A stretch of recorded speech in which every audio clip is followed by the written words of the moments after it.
back to another episode of the Real Podcast of Dallas. From the little podcast that could. The little podcast that comes to you straight from a little place called Dallas, Texas. In Texas. Where else, right? Yes. Dallas, Texas. Where it's hot right now. It's awful. Yes, it's hot. But it's even hotter because the Real Podcast of Dallas is on. How's that? There you go. So this is the podcast that is coming up. Your only drug-free podcast. Your only podcast where it's safe to say what you really feel. And we mean it.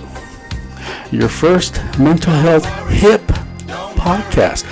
None of this slow talking, boring talk.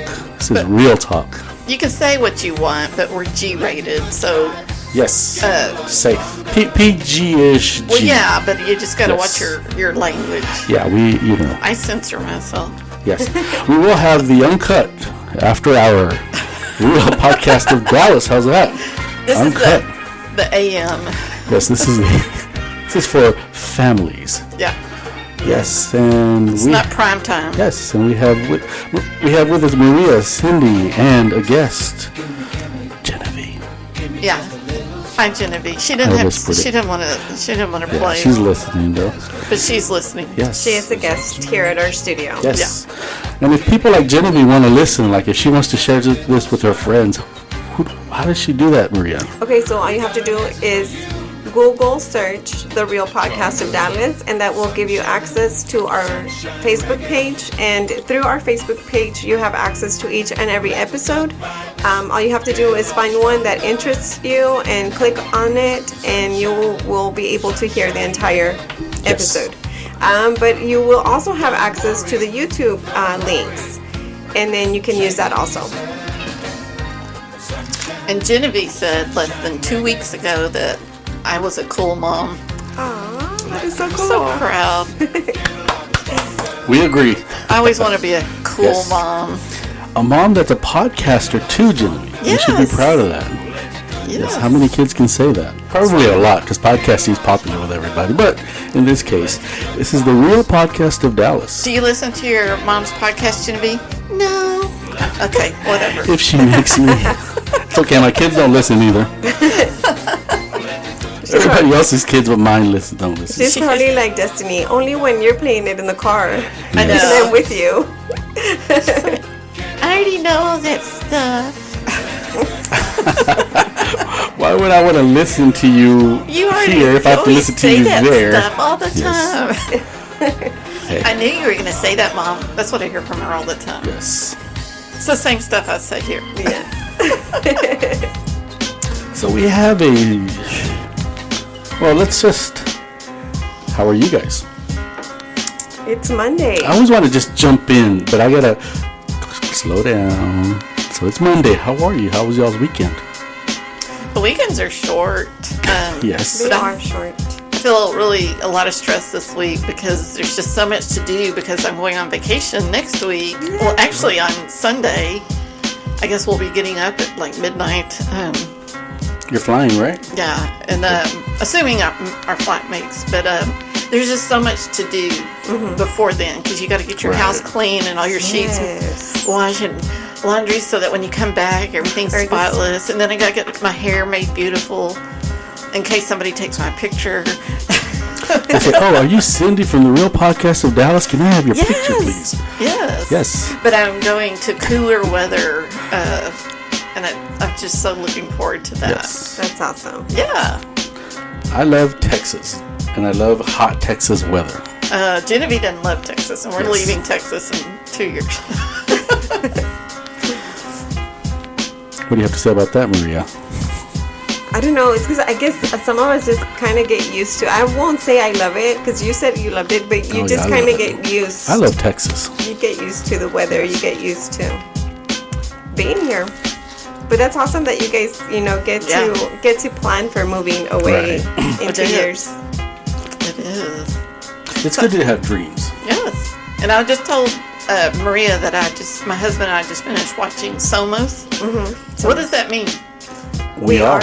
We are. Okay. So it was a good series if anybody wants to catch it on Netflix. So it's cartel, right? About cartel? Yeah. Yes. And I don't want to play with them. Yeah. Oh no. I don't think anybody does, Cynthia. But people do. But People make bad choices. But sometimes you don't even know you're friends with cartel, Yes. or that some of these kids that you're trying to set on the right path True. are cartel, and so it's alive and present in Dallas. Yes. In a big way, but wow, I got really caught up in that Yeah. 6 episodes. Right. I'm not that far yet, Yeah. but I'm looking forward to finishing the entire series. Yes. So, speaking of cartel and negativity, we were kind of talking about earlier about negative people who are negative around us, or negativity. Our last show was about fear, overcoming fear, Yes. facing fears. Yes. I had a lot of people stop me on the streets, tell me, "Man, that was a really good show, Leo." On the streets. On That's the streets. awesome. Wow. That's how popular we are, y'all. Yes, I just couldn't get anywhere. Are you Leo? Because you sound like Leo. Yes, I have to speak. So, hey, aren't you Leo from? The real podcast of Yes. Dallas. I said, yes, I am. and they stopped me and just said, that show on fears was just excellent. We loved it. I said, good. Wait till you hear the next one. So we're going to talk about negativity. So those of you that have stopped me on the streets, you can stop me again. Yeah. Yes. We've had that experience, right, Maria? Yes, we have. Yes. So negativity. What is negativity when we think of negative? Negative people, negative situations. How do you distinguish that? How do you know something's negative? It brings you down. It's a feeling. It's a no can do, no possibilities, no dreams. It's just it's a dead end world, Yeah, nothing to look forward to. right? It's just complete negativity. And there's a lot of people that, that something bad happens to them, something negative, and then they just hold on to that negativity, and Yes. then everything just becomes negative around them. They are unable to see the positive Right. that does Right. exist, that is within them. I always say, because, I'm a big fan of Eminem, because Genevieve is too. And what's that one song where, he talks about, you got one chance, so you fall down. You can let that make you stronger and propel you forward, or you can just wallow and stay stuck. Yes. And so I always, I've had negative experiences, but I try to use all those to make me stronger and better. And to be more sympathetic or empathetic with people, because you can also say that some of these negative experiences, you will be able to help somebody else in your future because of. And that's the key, Yeah. is getting out of that negativity. Yes. I think a lot It of... takes work. Yeah, recognizing it. Yes. I think the key thing is to recognize, am I in a negative situation? Are people being negative around me, or am I just making a mistake? What's the difference between a mistake and negativity? Right. So it's being able to discern if something is harmful to you. Yes. I think people can make mistakes, and I think people Absolutely. confuse that, because some people will forgive people, and those people are negative, hateful, but they'll recognize it as a mistake. Yes. So they allow them to continue making those mistakes Yes. without realizing that's not a mistake, that's negativity. Yes. And it's destructive and toxic. Yeah. Can you tell we have issues? Well, I choose to surround myself with people that make me feel better. Right.